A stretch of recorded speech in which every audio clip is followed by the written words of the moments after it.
The NATO meeting is largely focused, it seems like, on security parameters with an economic undercurrent. It's the G7 meeting and the European Council meeting later today, where topics of sanctions that could affect energy directly sound like they are still on the table for discussion, if not immediate action.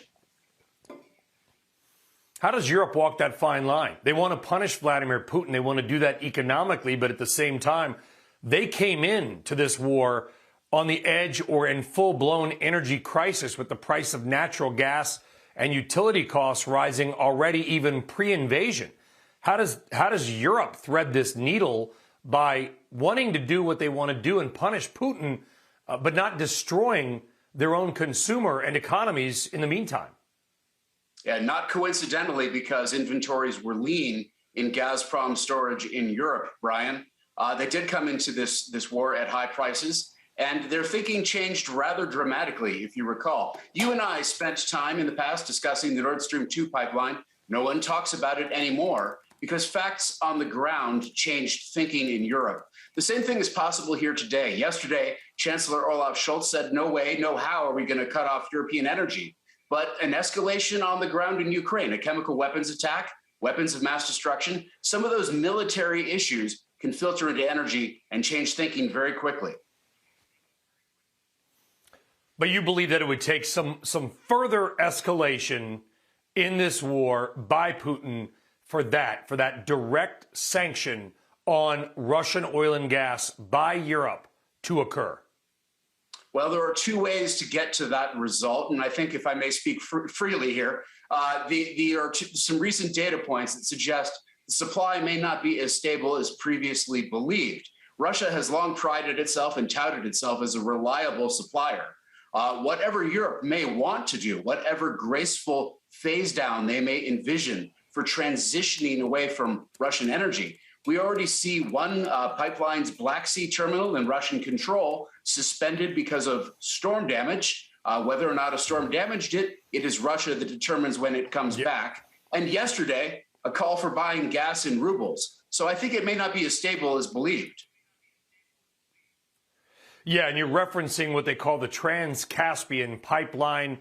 We've talked about this in the past, about the importance of this pipeline. It's about, I think it's just over 1% of global supply. Not exactly sure of the status of that pipeline directly, some concern. If that pipeline, Kevin, though, were to go offline for, quote, storm damage or some other issue, is that $150 oil? It nudges us in that direction. You know, exact price precision is impossible right now with so many things in flux at once. Demand destruction comes to the rescue, if you want to call it that. Nobody who's buying gasoline at $6 would.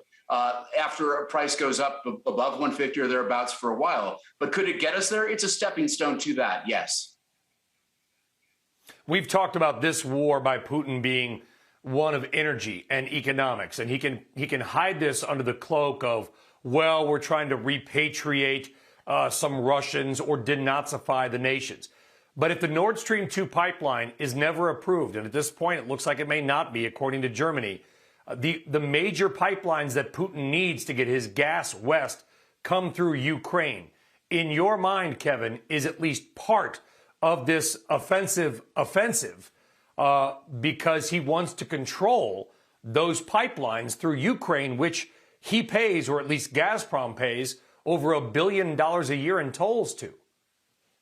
Yeah, there's at least two issues tied up in that. And Brian, a very grim realization we saw before the war was that Putin didn't seem to care about Nord Stream 2 anymore, wasn't responding to threats out of Washington. The implication might have been that he was going for a takeover of Ukraine and those trans-Ukraine gas routes, and therefore no longer needed Nord Stream 2. As far as what it provides him, it's leverage over Ukraine and leverage over Europe.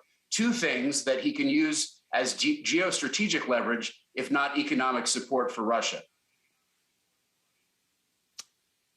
You know that you referenced storage earlier in the interview, Kevin, about how storage was low coming into the invasion. Nobody smart thinks that's any kind of an accident. He kind of wanted to put Europe on the knife's edge of energy. Do you believe that Putin goes one step further with continental Europe? He's obviously waging a war with Ukraine.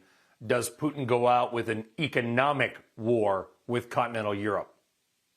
I think he's already armed the energy weapon at least a couple times. The Russians fired Iran's energy weapon by getting in the way of a deal that investors were betting on coming back to market with 1.3, 1.4 million barrels per day by year's end.